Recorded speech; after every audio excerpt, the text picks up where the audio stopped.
joojiyey xaalufkiina dilay waatii la xoreeyey waddankii xirmada ku jiray halyaygiinoo hirgaliyo hoggaanka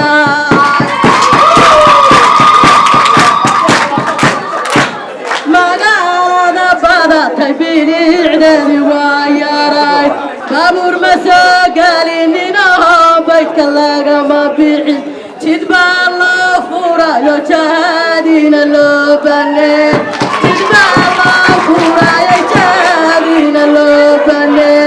xaflad si heersaraa loo soo agaasimay oo lagu maamuusayay 19 guuradii kasoo wareegtay dowladda Puntland 1998 ayaa lagu qabtay degmada Buurtinle gobolka Nugaal waxaana ka soo qayb galay qaybaha kala duwan bulshada ku dhaqan degmada Buurtinle maamulka degmada taliyaha qaybta gobolka Nugaal iyo gudoomiyaha jaaliyadda Puntland ugu horeyntii Sheekh Muqdishaawi oo kamid ah culimada degmada Buurtinle ayaa sheegay in liibaanteena dunya tan aakhiraba ay ku xidhan tahay raali gelinta Ilaahay liibaantan waxay ku jirtaa in Ilaahay subhanahu wa ta'ala amarkiisa qaadano رب سبحانه وتعالى وحنا نقرأ باين عن كارما ولا ريال ساق سنتين بوحنا مهمة كون كان كل سوي معه إن لقشة كي مامور كاستجر حل جاسر عصاصي ما تعاوز سنة جولدي كوي تبيشي أغسطس تسديدات كوي ما انتهى وحال مامور كاستجر إلا إلى عشرة ما حلو إلا الله مامور وحلو إلا الله نبتقليه الله إلا الله نبتقليه وحاول برشة كتم عبدا لما أنت وحاولنا أن كشقينه laamaha amniga la shaqeeyo waxa way degmada dadka joogay cashuurta ay bixiyaan maamulka in la taageero maalmahan howlgalo badan baa meesha ka socda soontii intaas dambiilayaal la soo qabtay waa maasanyihiin maamulka taliyaha ciidanka booliska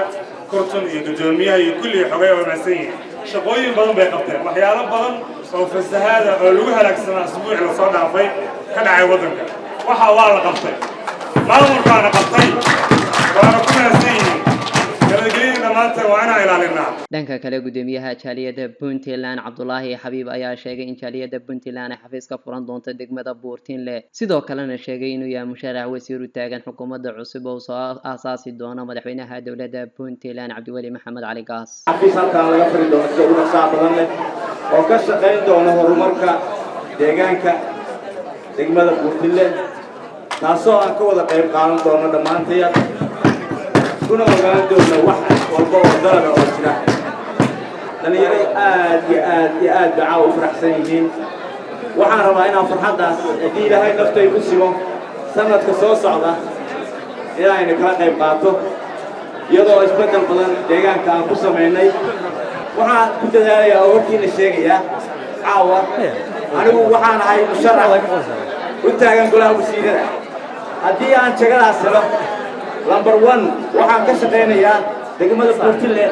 si horumar gaari lahayd dhanka kale taliyaha qaybta gobolka Nugaal ayaa sheegay in caawa loo taagan yahay xuska 1 August waxaan u taaganahay xuskii bishii August waa qaleynaysan waa asaaskii Puntland taariikhda adduunka meeshay ka gashay waa ogtihiin waxa weeye waa hooyadii Soomaaliya taariikhda ay ka jirtaa oo loo aqoonsaday ugu dambeyntii gudoomiyaha degmada Buurtinle Maxamed Maxamuud Axmed Buurdibi ayaa uga mahad celiyay ka soo qaybgalayaasha 19 guuradii ka soo wareegtay aasaaskii dowladda Puntland sidoo kalena salaan u diray madaxweynaha dowladda Puntland iyo dhammaan shaqaalaha dowladda waxaan u mahad celinayaa dhammaan ka soo qaybgalka si waqtigooda qaaliga inay u dabaaldegaan munaasabadan xuska 19 jirka dowladda Puntland hambaliyada waxaan halkaan salaan uga dirayaa madaxweynaha dowladda Puntland Professor Cabdiweli Maxamed Cali Gaas madaxweyne ku-xigeenka injineer Cabdixakiin Xaaji Cumar Camey gudoomiyaha baarlamaanka golaha wasiirada dhammaan maayarada degmooyinka Puntland ee 43 degmo ku-xigeenadooda dhammaan golaha deegaanka Puntland waxaan u dirayaa hambaliyo dhammaan shacabka reer Puntland oo ku sugan gudaha iyo dabadda intaba waxaan leeyahay idinkuna farxadna la wadaaga Sharmaake Cabdulqaadir Maxamed Sharmaake Shiine SBC TV Buurtinle